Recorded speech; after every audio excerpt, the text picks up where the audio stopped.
something weird happened. We don't know for sure. Let's talk about it. You ready? Okay.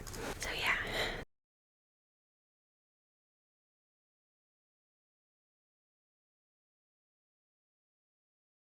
Alright.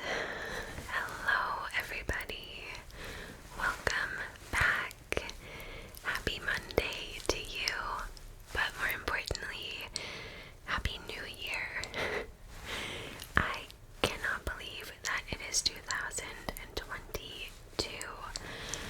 My God. I hope you had a wonderful New Year and a wonderful Christmas. Thank you so much for being here. I am filming this on New Year's Day, but you are watching it on Monday, so happy Monday to you. As usual, Mondays can kind of suck, so let's try and make it better with an interesting story and a fun drink. So go and get yourself a drink. I have mine behind me, maybe you can see it. I have an adult juice box, so I've never had this before. I was buying something completely different and I saw juice box wine and totally fell for the packaging because it's really pretty. It's a rosé by XOXO. So let's give it a go. I've got my glass with a bug on it and my adult juice box.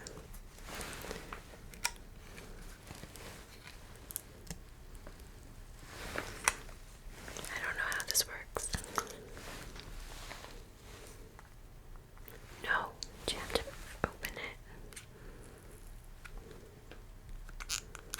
I think it's literally like a juice box.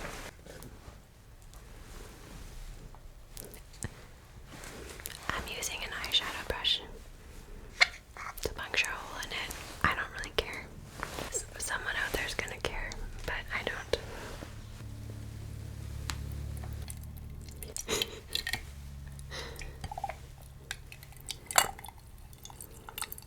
Okay, that sounds awful.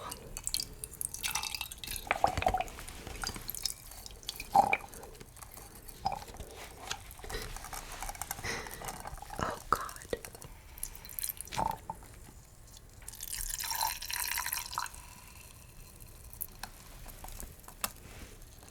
I'll be honest, I thought this was gonna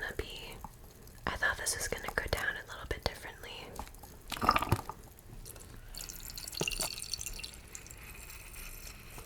How much is in here?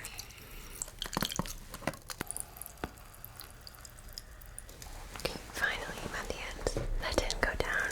I wanted that to be very graceful and elegant, but honestly, that's just not me, so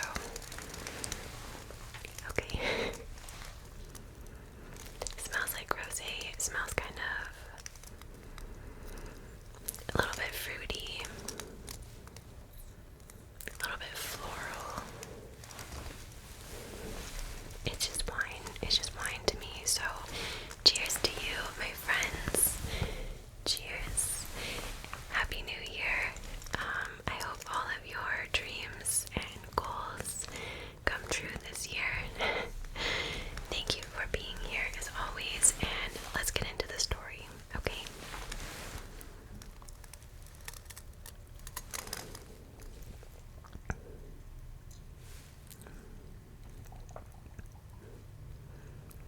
That is quite sweet.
not even supernatural. I think Granger Taylor's story deserves to be shared because he was, at the very least, just such a fascinating, enigmatic man, and he was Canadian too, so yeah.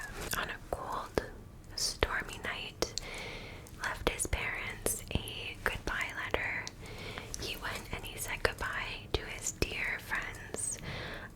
He had one last meal at his favorite restaurant, and then he drove off into the woods where he was supposedly going to be picked up by aliens from another planet. And yeah, it said that this invitation he received, like it wasn't an abduction, he was invited to go on a 42-month-long journey through the Milky Way Galaxy, but he was never seen again. And as I said, there was some sort of crime scene found after he went missing. Like, there were body parts found. So, no, bones. There were bones found. Okay, so, yeah, let's get into it.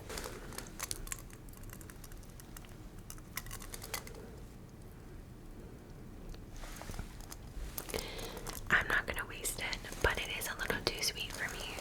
It's almost like drinking apple juice or something. Yeah, whatever. So today's story takes us to Duncan, BC, which is a small city located on Vancouver Island, British Columbia, Canada. And if you're talking about Vancouver Island, it is like beautiful is the first thing that comes to mind usually. Ocean, wildlife, forests. It is an amazing, beautiful place to live. I actually used to live on Vancouver Island, and I only lived about an hour away from Duncan. And I know I'm a little biased, obviously, but I would argue that Vancouver Island is one of the most beautiful places in Canada. Okay, so Duncan itself is located about 45 minutes from Victoria, BC, which is the capital of BC, and today only has a population of about 5,000 people. So Duncan is quite tiny, and this is where Granger Taylor grew up and lived as a kid all the way up to adulthood. And Duncan is what you think of when you picture like a small, close-knit, logging, fishing kind of town. Just very hard-working people, very friendly people, and just a very tight-knit little community. Everybody knows everybody. Kids played with their neighbors all the way until the moon came up. People probably didn't even lock their doors, right? Like, I'm sure you can understand the kind of place I'm trying to get you to picture. Now, Granger, while he was a very kind, very gentle, incredibly smart guy, he did have a little bit of trouble fitting in with the people in his community. But I mean, who hasn't been there, right? I was literally the most awkward person when I was younger. People thought I was really, really weird, but it was simply because I was so shy.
It's a rosé spritzer now.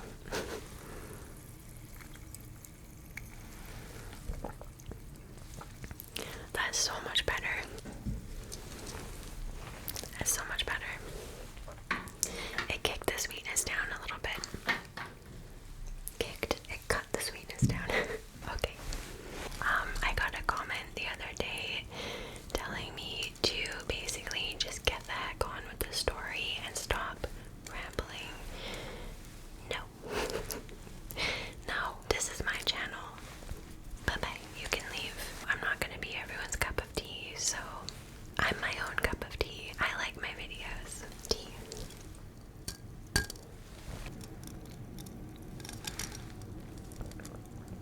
So when Granger was around 13 or 14, he was in grade 8 at the time.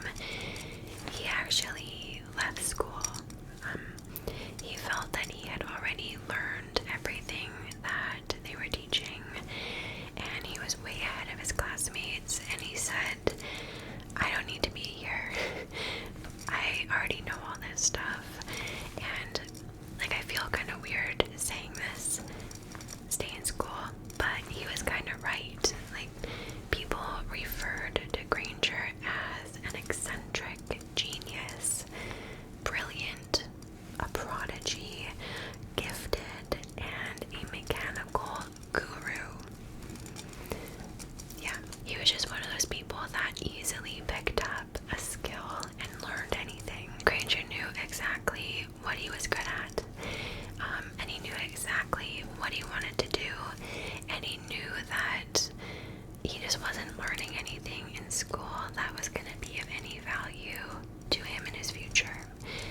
So, from a young age, Granger was obsessed with taking things apart, like old toys, small machines, anything and everything, and he would take them apart, see how the inner workings went together, how they made a toy or a machine actually work, and once he figured it out, he would put them all back together. And like, he didn't just do this with working mechanical stuff. He was really smart and really gifted, and he just had this really cool aptitude for fixing anything. He really enjoyed working alone, fixing stuff, just tinkering away, building, figuring stuff out. And this was like his happy place where he would rather be, rather than being out interacting with people. And his stepfather, Jim, he said that he knew just how mechanically gifted and intelligent Granger was. He said he could literally fix anything and put anything back together. And like, this wasn't a lie. When Granger was 14, he built an entire working mechanical car at 14. And all he started with was just some scrap parts that he'd found one day in a junkyard. And then for the parts that he couldn't find or buy, he literally made them himself. And he built an entire drivable car. Yeah, no big deal. I'm trying to think of my biggest accomplishment at 14. Probably like passing grade 9 math. That was a big accomplishment for me. I'm not a mathematical person. Anyways, this super cool car that Granger built is actually still in Duncan today. It is on display at the BC Forest Discovery Center, which I think is like, it's like an outdoor museum, and it teaches visitors about the history of logging in British Columbia. And after I went through the pictures of this place online, like, I swear to God, I have been there. So I used to live in Parksville on the island when I was younger, and like, I can vividly remember going to a place with a train and just all of these pictures. I swear I've been there.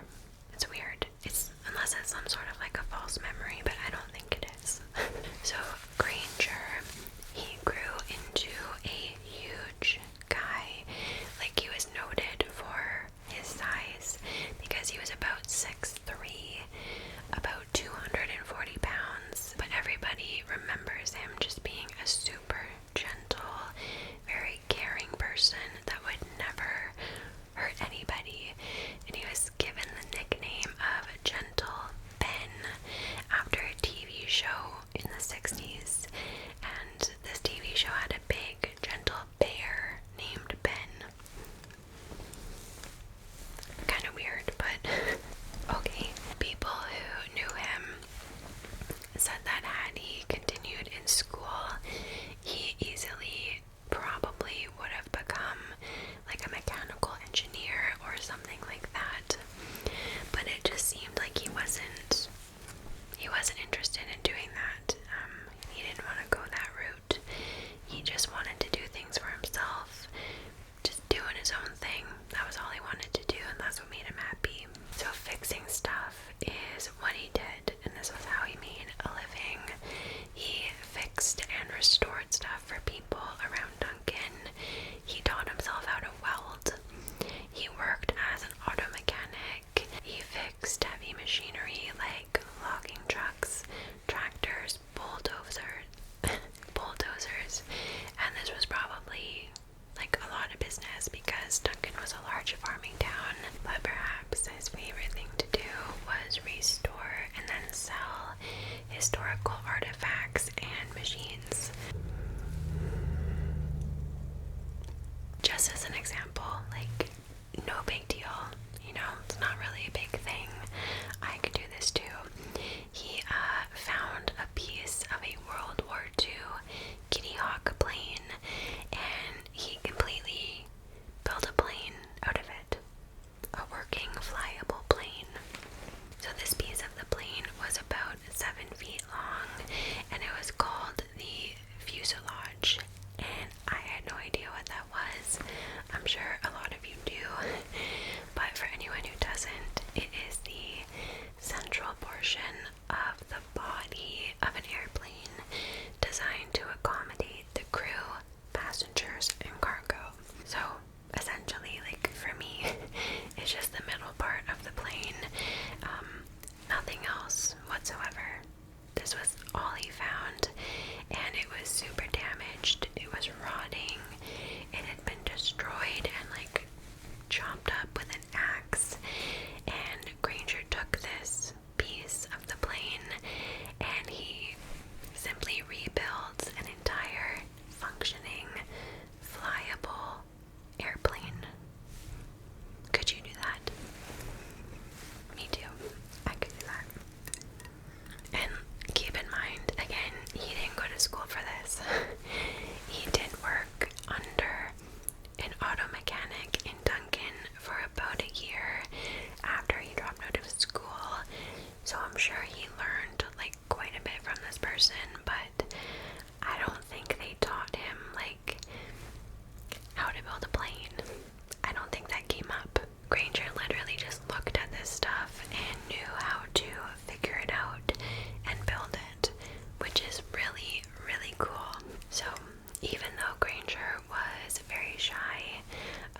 introvert would love.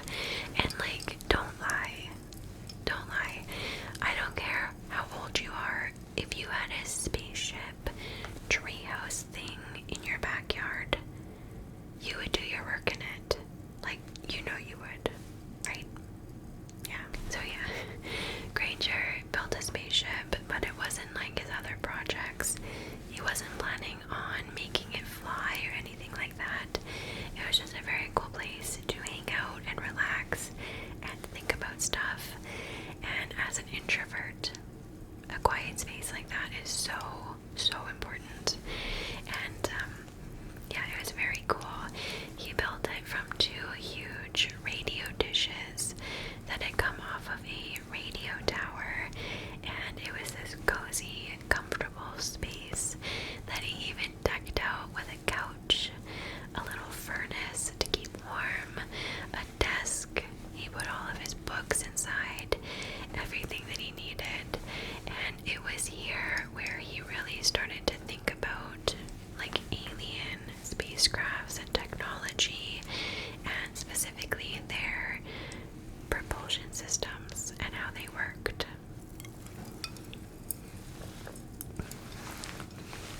So I think as somebody who was mechanically gifted and easily understood how machinery and engines on Earth worked, this stuff almost wasn't good enough for Granger anymore. Like, it wasn't interesting enough to continue keeping his attention. He wanted to understand things that were bigger than Earth, and he wanted to know how, if spaceships existed, how did they work? Like, what were they powered by? How did the engines come together to fly across galaxies? And with his skills in building this stuff, Granger actually made a radio that he said allowed beings from other planets to communicate with him.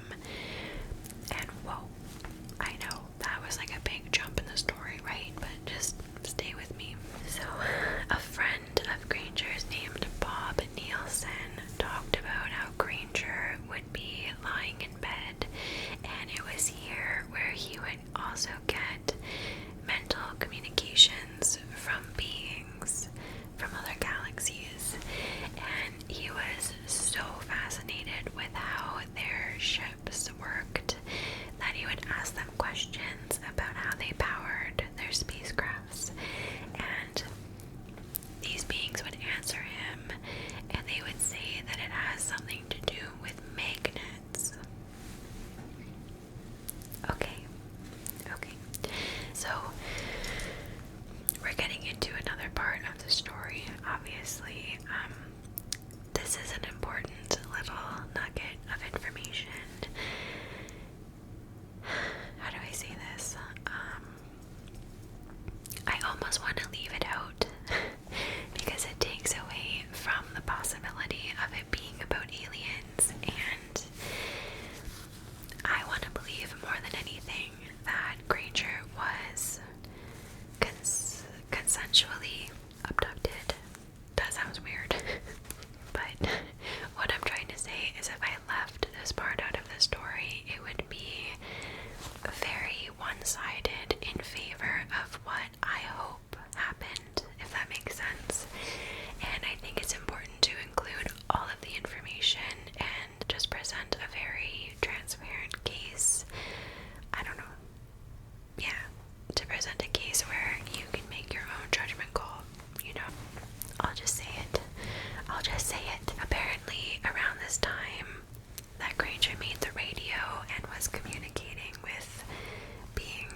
was the guy who got Granger hooked on taking hallucinogens, because up until that point, Granger had only ever smoked pot.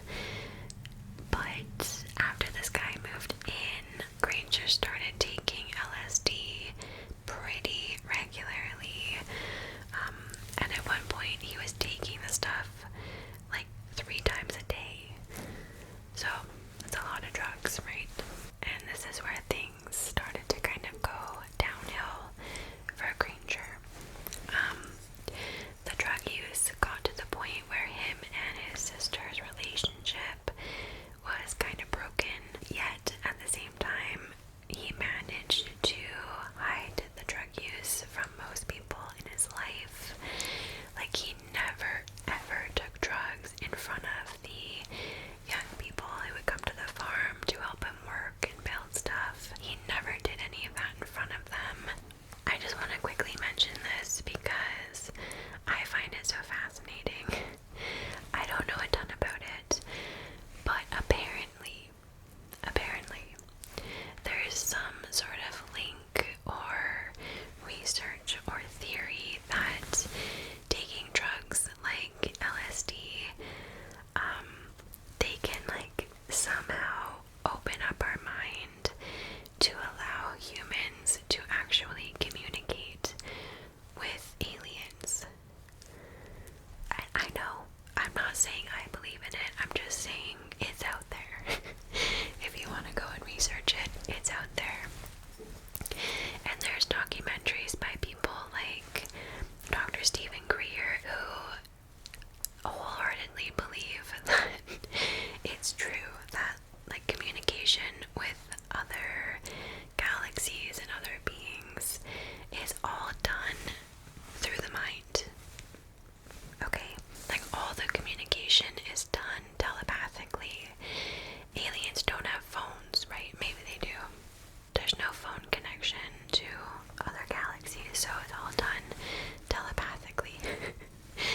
And I know Stephen Greer says that our governments and like secret underground labs and everyone like that, they all are working on this alien technology.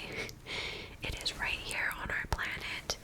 They already know all about it. They're using it.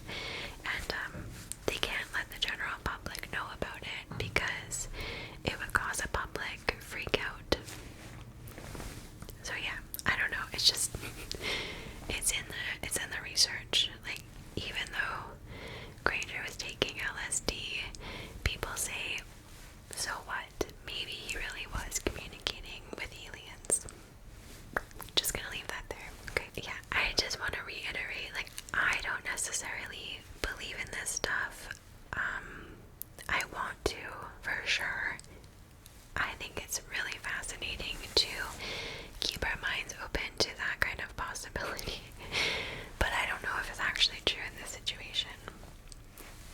I hope it is, because that would be very, very cool. I'm not like pushing far out crazy ideas on anybody. These are just things that I have read and I find them very interesting. Okay.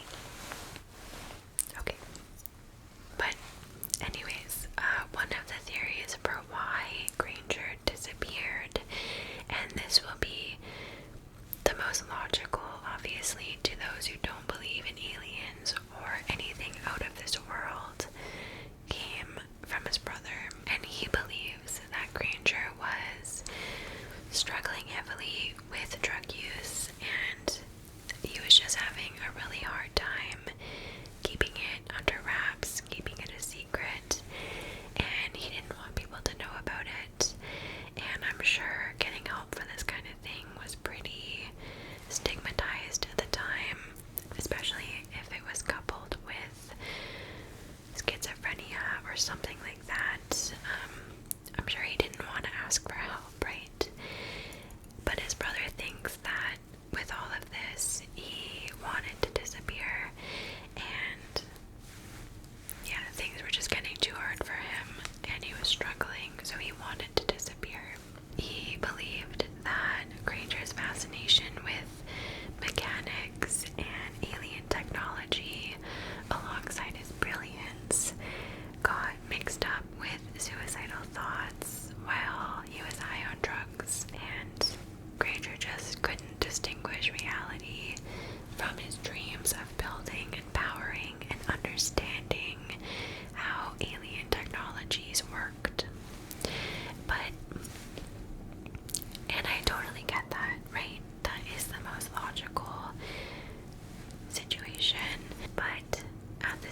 properties would go in the event of his death.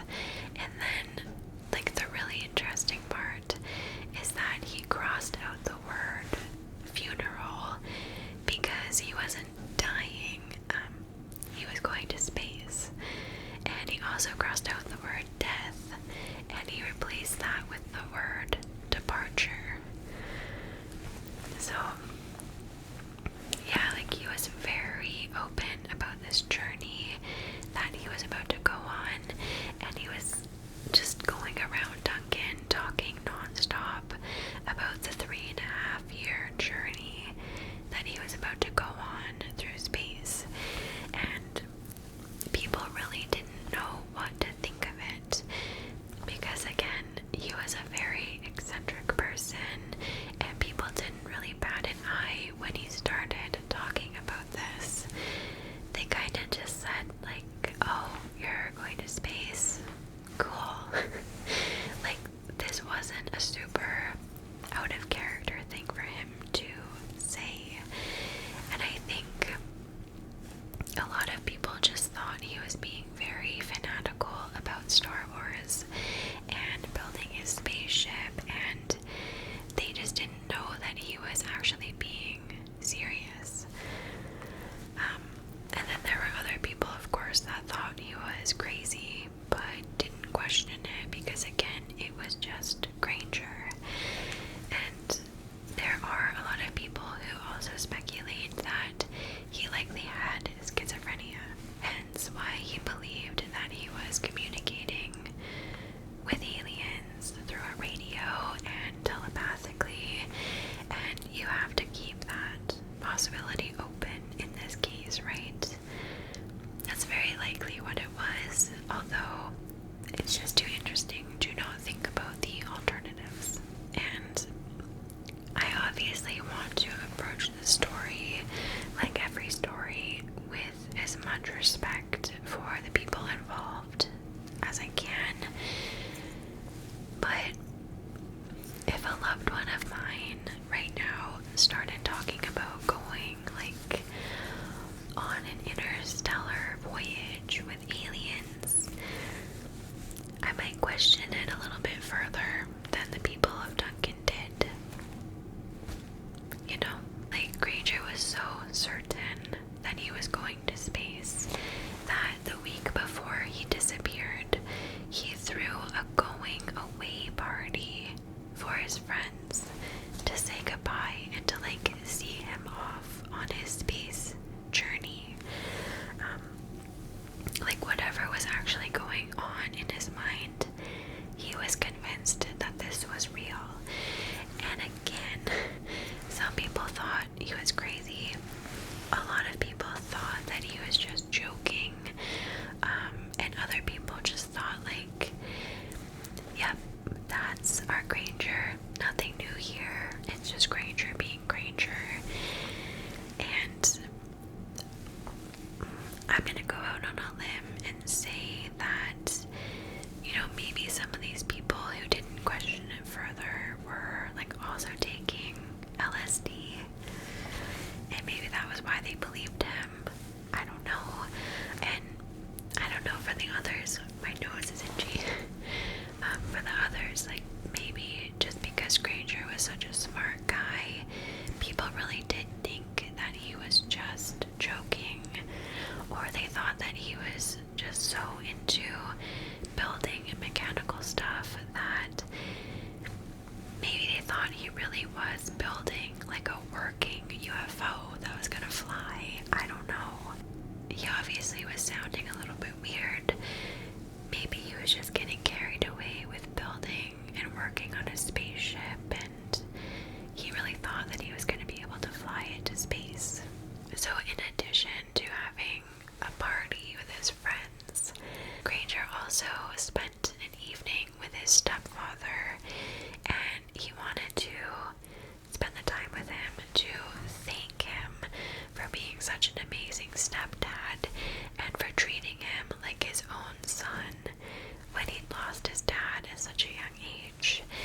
And he did this the night before he disappeared. And then the next day, on November 29th,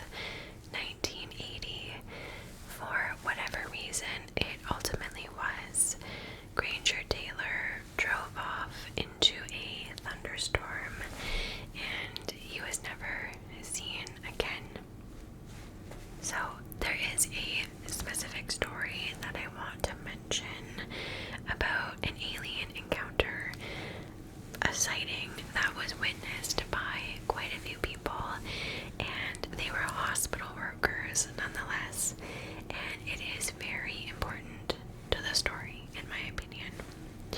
So I'll get into that in 1 second.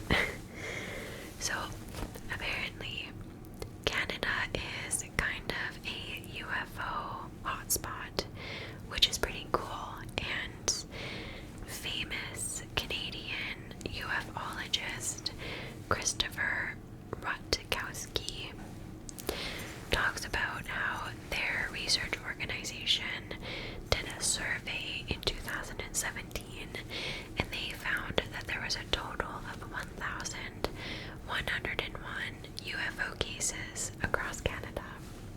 And most importantly, the results of this survey showed that there was an average of 2 witnesses per UFO sighting, and that the sightings lasted about 15 minutes each.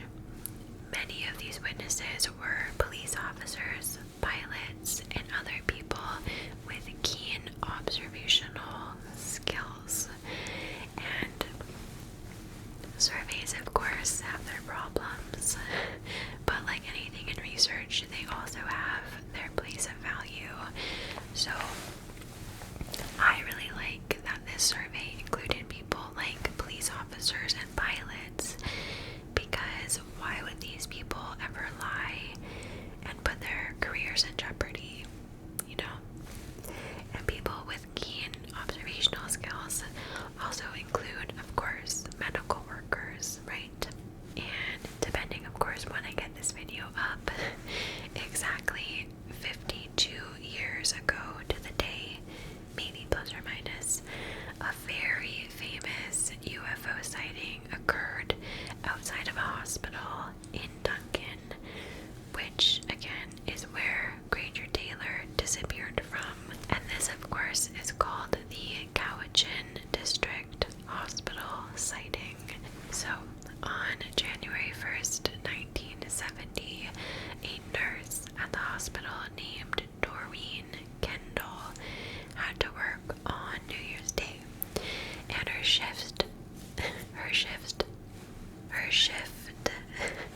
started at midnight on January 1st. She worked on the 2nd floor of the hospital, and at about 5 a.m., her and another nurse, also on shift that morning, named Frida Wilson, they started going around the 2nd floor doing their rounds and I guess like waking patients up. And one of the things that Doreen always did around this time in the morning was open up the curtains to let the sunrise in for her patients. And on this particular New Year's morning, she pulled the curtains open, and right in front of the window was an alien spaceship, which was hovering about 60 feet off of the ground. Just right in front of her, right there. And I like this fact because when you read about UFO sightings, people will usually try and estimate like how high a UFO was hovering, but it's usually in like a valley or in the middle of a highway or something where there's no buildings or trees or anything to actually get like an accurate height estimate, right? And we know from studies people are very bad at estimating heights when you have nothing to compare it to. And we're even worse at estimating the size of objects when we have nothing to compare it to, when it's like high up in the sky. So I just like that Doreen was able to estimate that the craft was hovering at about 60 feet because it was right in front of the hospital, and she was working on an upper floor, so she could easily see the height of it, right? Like she had a pretty good estimate. I just think it's interesting. The ship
eventually, one of the aliens noticed her staring and then tapped the other alien on the shoulder.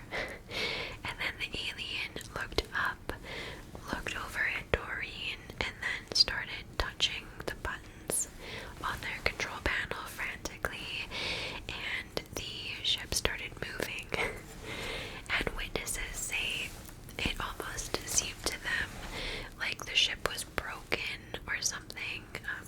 Like these two creatures were just hovering in plain sight because they couldn't move, like they didn't want to be there.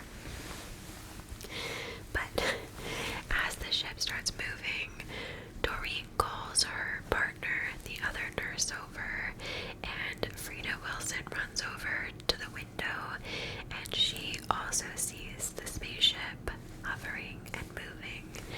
And that was when the ladies ran and they got 3 more nurses to come and see what they were witnessing.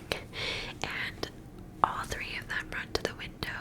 So there's 5 witnesses in total watching this spacecraft UFO.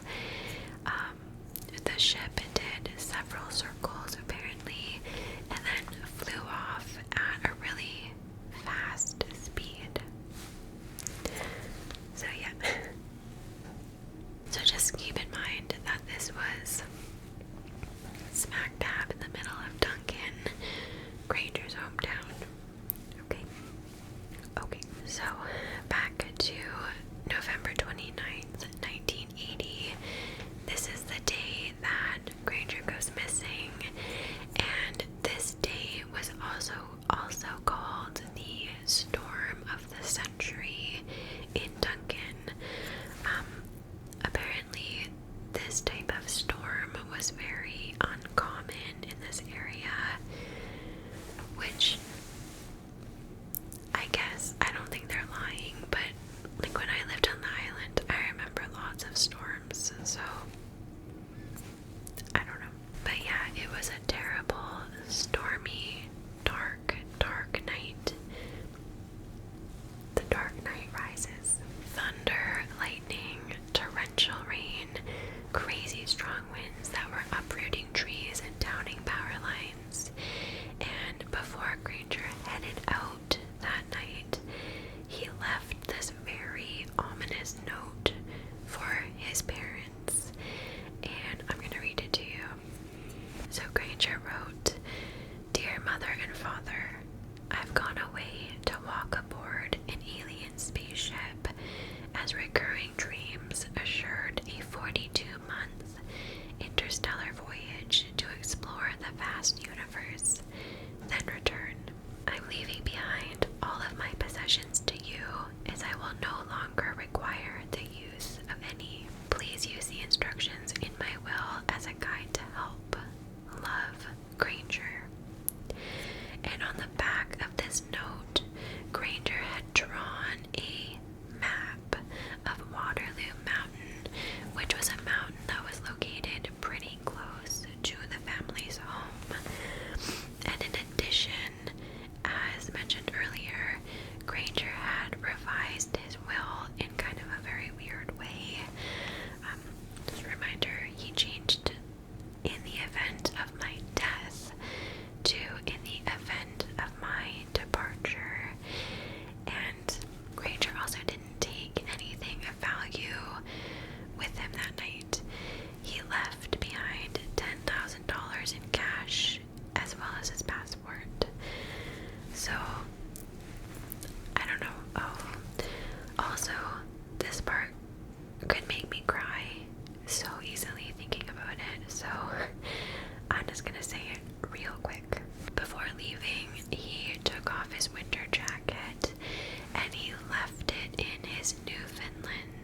sweater, jeans, and some logger boots, and it was noticed by quite a few people that he didn't have a winter jacket on, even though the weather outside really required a jacket that night. And we know he wasn't wearing it because he'd left it for his doggo.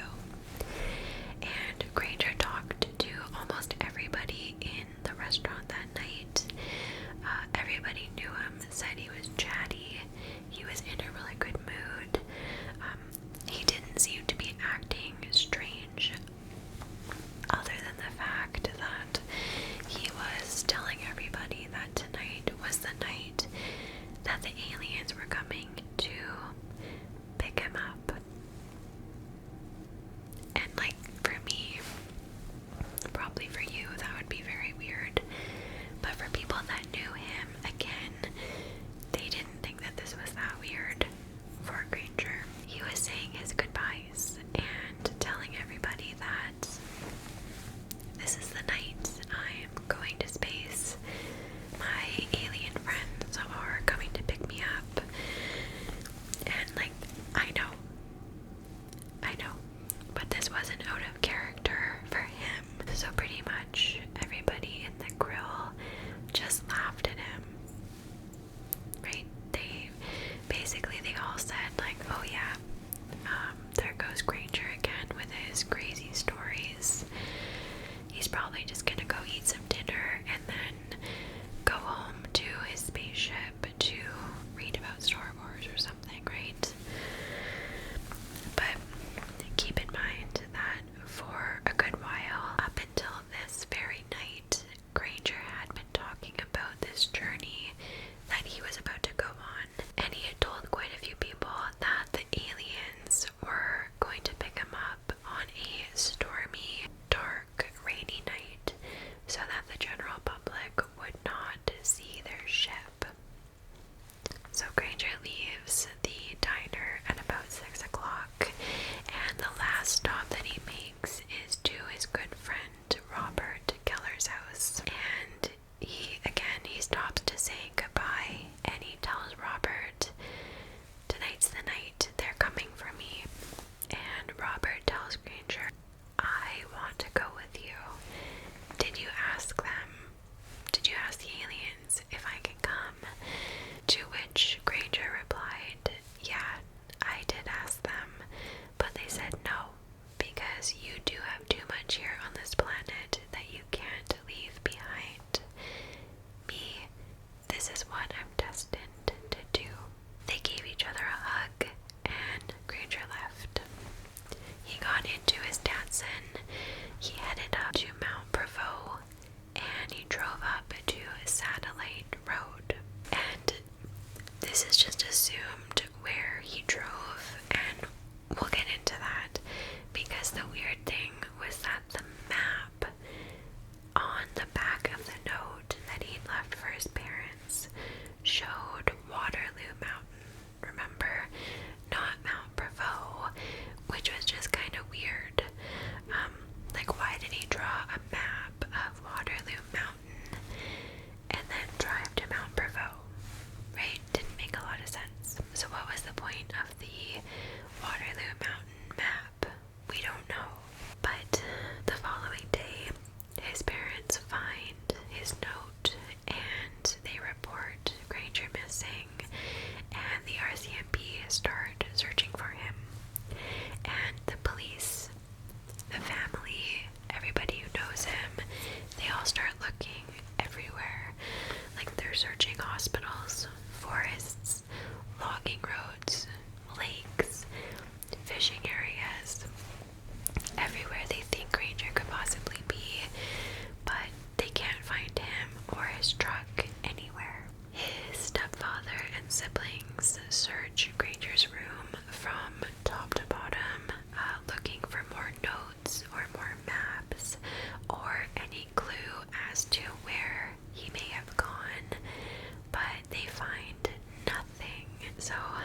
Coast Guard at the time, and on June 29th, the date that Granger was supposed to come home, he talked about how he sat out on the back of his patrol boat for the entire night, just watching the sky and hoping and imagining that he would see a ship, a UFO, dropping Granger off, or at the very least, just some sign of his brother. But he didn't see anything. And then 6 years after Granger went missing, in April of 1986, a municipal crew was working up on Mount Brevoux, and they stumbled across an explosion site in the woods, like deep in the woods. And they had found what was essentially a huge crater, and this crater was pretty big, like it was several meters by several meters. And when police and investigators got to the blast site, they found a lot of stuff. So they found remnants of a Datsun pickup truck, and it had been blown up. So truck parts were just scattered like all over the forest, and it was clear that there had been a big explosion. And the saddest part was that 2 bones were found.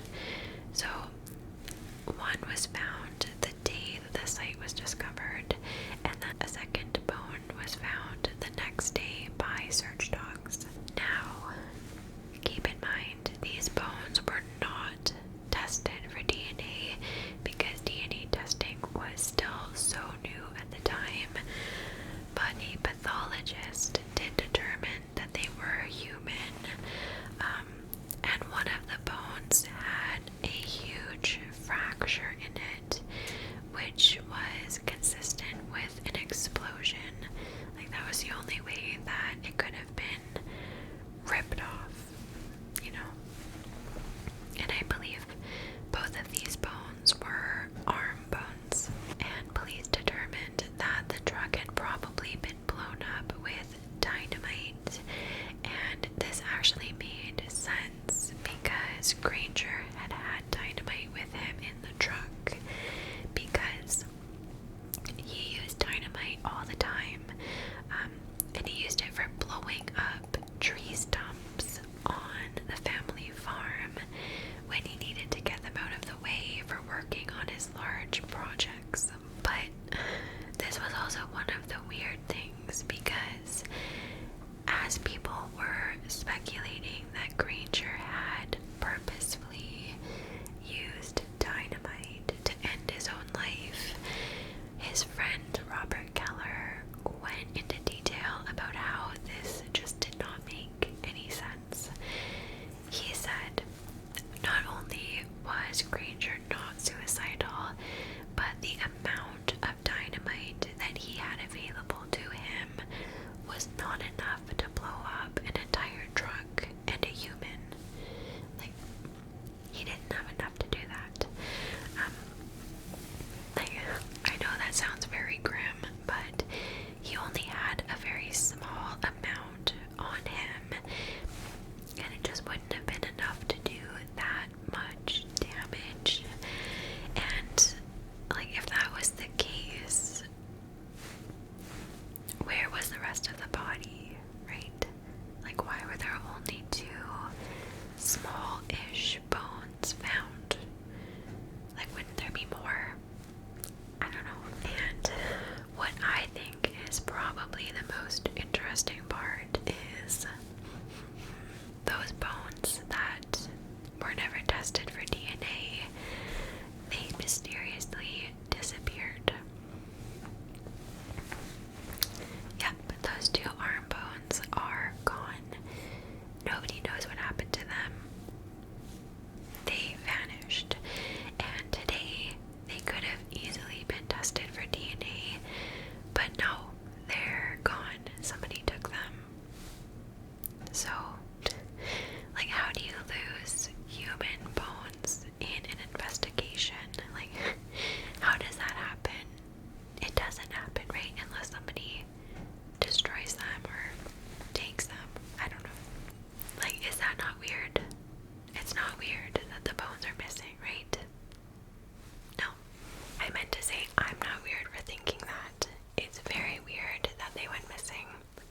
something's up with that.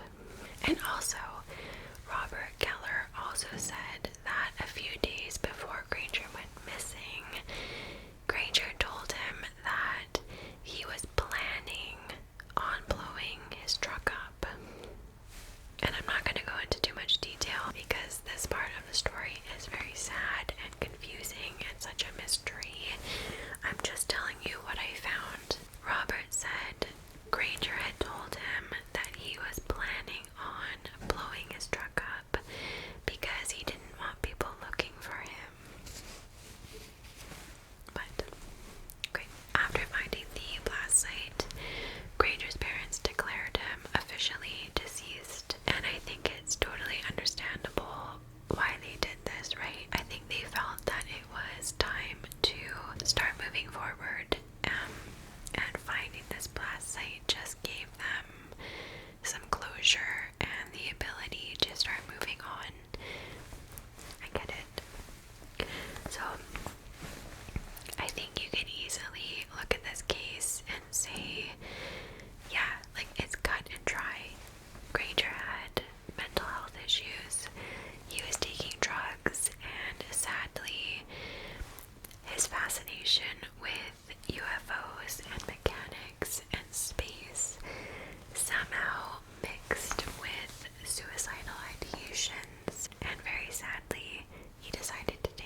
is going to